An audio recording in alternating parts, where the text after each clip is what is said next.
Kung inyo bitong ma-realize nga ang tao dili magdugay sa kalibutan, ato naman ang unahuna nga magdugay ta mga istorya, but if kung imong yung i-analyze, imong yung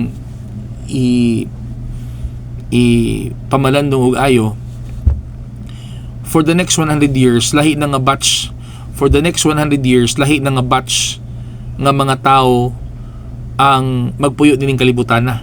Dili na ta, di ba? For the next 100 years gikan karon, for the next 100 years majority ang mga tao ani lahi na, di na kita. So buti pasabot mga kaistorya, nagpasabot lamang kini nga life is so short. Muburang kinabuhi sa tao. So since muburang man ang kinabuhi sa tao, dili na to sayangan ang atong panahon sa lalis-lalis, sa away-away, sa dumot-dumot, sa mga negative issues. Since dili man inana kataas ang kinabuhi sa tao mga kaistorya, why don't we spend every single day of our life happiness?